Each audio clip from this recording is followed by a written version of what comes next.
Hi guys, it's Roger here from ThisKingdom.com, and as you can see here we have the Vita version. So here is the black suit Spider-Man.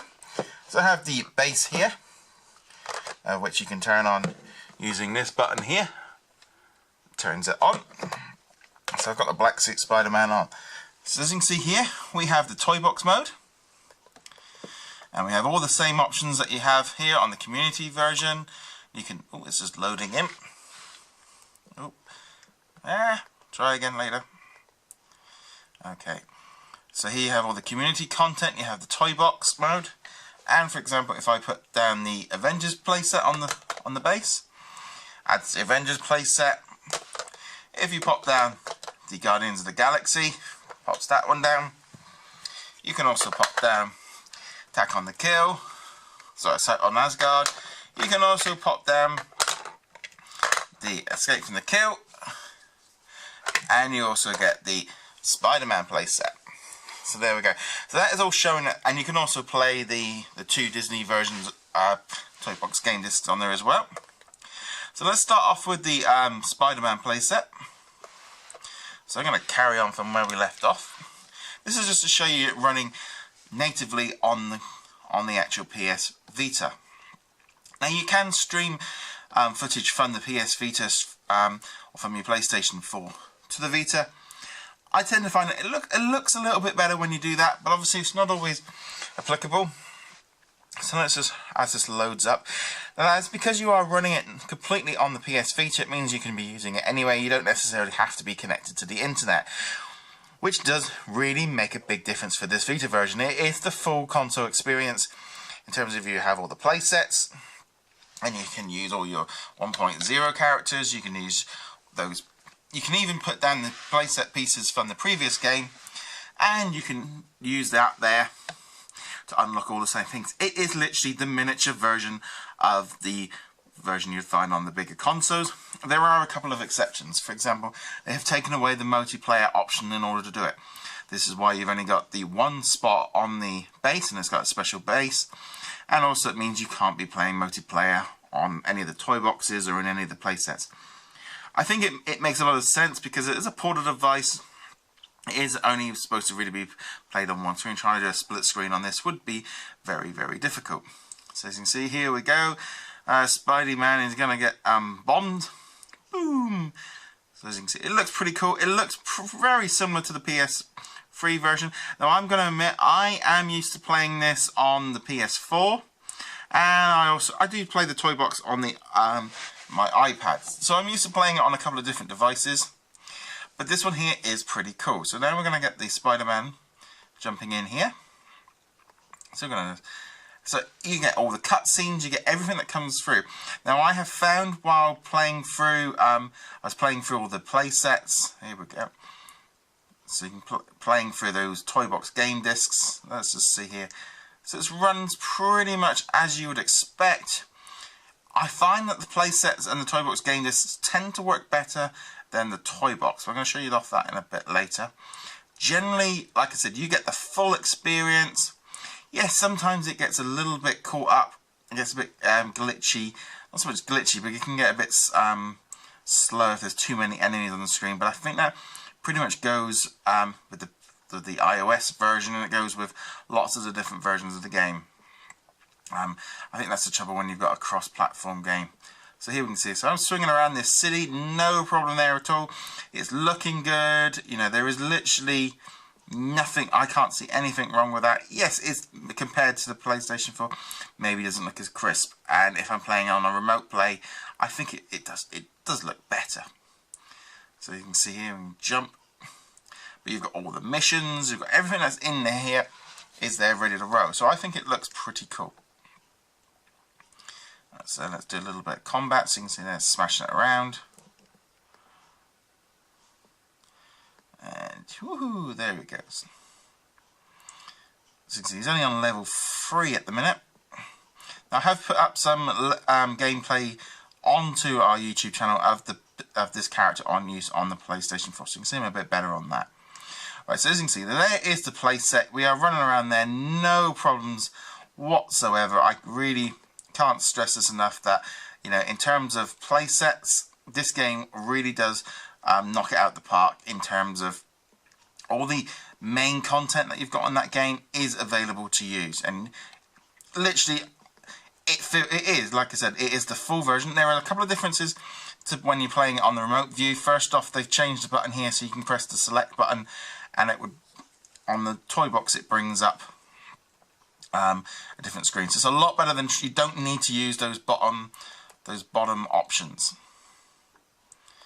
Let's just bring up here. Like I said, if you like it, I generally have been finding over the last couple of days since picking it up that you wouldn't really know that you were playing it, much difference between this and the PS4 version, other than the way it looks. But the advantage is you can take it on the go. Now I know some people are obviously looking at the toy box mode, so I'm going to create a brand new toy box and let that load up. So, like I said, you can use all of these kind of the toy box expansion games. So if you've already got them all, it gives a really cool added bonus to being able to take them on the road. I'm not going to say there is a slight drawback to having all of this. If you are taking all of these discs and playsets and characters and base with you, it's not exactly very portable. So if you're sat on a bus, it does make it a little bit, I don't know how you can play it, maybe if you put the base in your bag and turn it on and try and keep it flat while you've got all your bits and pieces. But I had already found that if I take you need to take more than one character with you, specifically if you're doing play sets, because if you die, you're basically locked out the game till you get another character. Toy box is less of an issue. But again, if you're offline, the toy box is not so good. So here we have the main one. Now, I have found while playing some of the community content that, and I think this is the same that goes for all of Disney Infinity 2.0, if you're not running it on the best console, either Xbox One or PS4, it tends to be a bit sluggish. But if you have a lighter toy box, it works perfectly. So I've already unlocked lots of Disney items. I've also unlocked all of the 1.0 stuff by popping down the pieces. So let's say, for example, let's put down a castle, and we are going to put down a few items. So let's put down, you can see all the options here. We'll put down the well. Put that right in front of that. Now obviously this is just messing about and putting together a quick toy box. Now I have found that I think this is going to work. It works a lot smoother than it does on the iPad version for me, because I just feel like I can just control it better. It just feels so much easier to control than what you might do on the iOS. I found that quite sort of tricky to use. So if I put down, for example, this car here, and let's use, and I haven't unlocked everything yet on this version because it's only quite early. So if I put down the Toy Track Creator, so let's put that down. So now that's going off in the background. Let's find me car. Oh, and I've just unlocked a feat. And here we've got a racetrack already pre-built, ready to roll. I must admit, it's a bit. I'm trying to do this sideways, so it's not the easiest of things to control. There we go.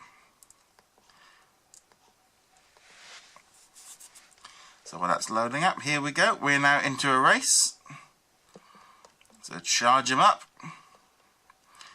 Like I said, you wouldn't notice really any difference other than the fact that you're on the... Well, I knew I was going to come off because I can't fully see what I'm doing.